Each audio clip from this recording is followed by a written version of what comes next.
All right, it is January 8th, 2026. We're gonna do a real quick roof inspection, walk this roof over, see what we can see, get some reference measurements and notes. So the call came in this morning about some wind damage, and that the guy had contacted his insurance company and he wanted to get an estimate to replace the roof. I don't know if he's filing a claim or what, but I told him I'd stop by, work it in today, get some quick rough measurements. I did sketch it roughly on satellite image, my software, Roof Snap.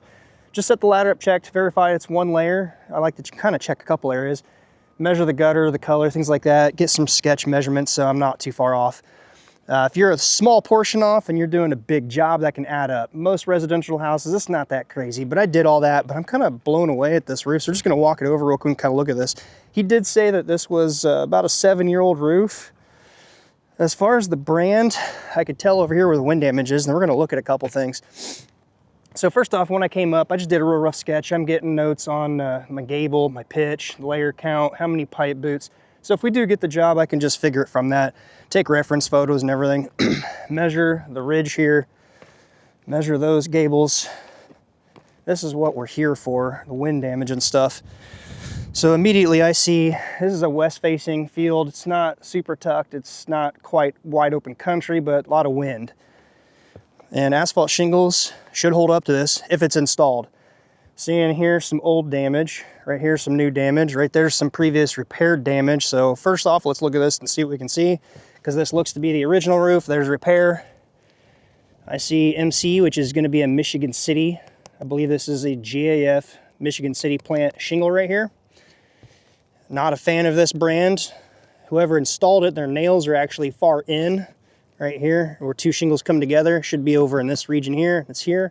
That one's actually blown through pretty far. I don't know if this camera is focusing close up really good, but it looks like quality of install. Got 15-pound felt black paper. Looks like it was run up the valley here, up at an angle instead of across this way. As far as the patch and repair they did here, it looks like an IKO shingle, sawtooth right here.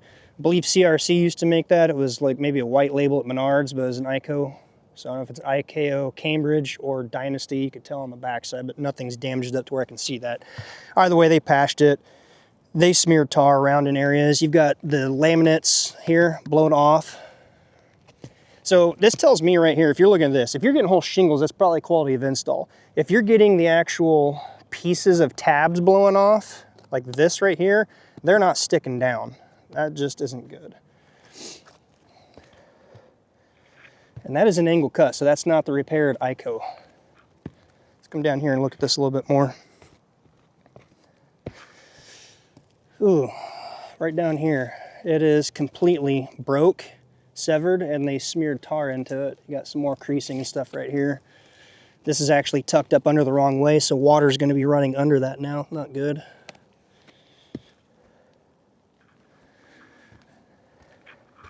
If it was installed, this should hold up. Let's look at one more spot down here. I happened to see them sliding down right out here and right here. So if you look right here, this is down quite a bit. Big open reveal right here. Chunks coming out like blistering. Something like that's not hail because it's not smashed in. It's actually probably when it's manufactured, moisture or something in there and it's not adhered and popped out. I believe that's what the blistering is. If it was hail damage, you'd see it more smashed in. You'd see granules kind of smashed. You'd see the fiberglass and the asphalt smashed in. That's not. And right here, got some more areas where these are blowing up. So their seal strip right there is not working very good. Missing off. Somebody did a crappy repair, like face nailed right through this. This is split completely. It's been that way for a while, and the problem here is it goes up so high. This shingle's headlap only goes up about that far, so if you look here, more than likely, that is probably leaking right there. Yeah, not good. This section right here, water's getting into. So the paper in here is its last defense, keeping this from leaking. The GAF roof. I'm not a fan of GAF. If you're on the fence or you're getting ready to get a roof and you're looking to consider in GAF, you might want to consider elsewhere. And I can tell you personally, because I have it on mine, they don't honor their warranties. I noticed something down here in this pipe boot, so let's check this out real quick. I'm not a fan when they try to hide this. You really need to get your underlying shingle before you put your flashing flange on past the back side of the pipe. So let's dig into this real quick and see. If you look at this, it's not even sticking. This shingle here typically will only go up, most manufacturers, 1.25 inches, 1.5 inches past the next common bond, the third shingle that goes on. So this goes down, this one covers it. The next shingle, it only goes up about that high past that. So if you look under here, we're gonna try to look back off the flange. It looks to be just right up there, and the water, dirty trail can run off.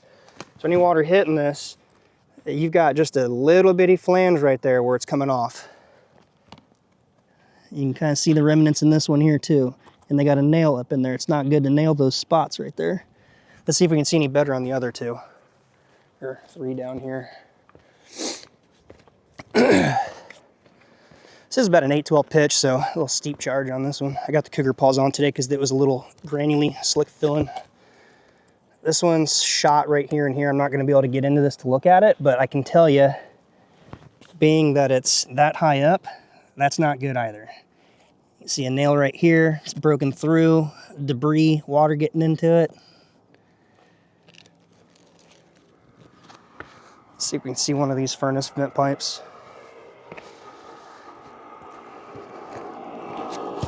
I'll probably be able to see this one, all right? Oh yeah. See, that's way too high. Let me come around the other side.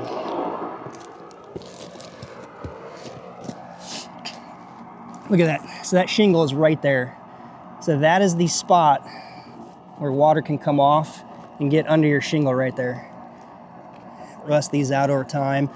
The big mistake, if you have a keyway like this right here, if that came together in this area, under their flange, I see that a lot too. People try to hide their flashing flange and it's a complete mistake. They need to be visible. That is just absolutely wrong. This row should have gone down and then this come on top of it. Same here, this one's completely hidden. Not good. All right, so we're gonna wrap this one up. Just wanted to do it real quick on the job here. Let's see, am I even still recording? Yeah, we're still recording, 7 minutes in.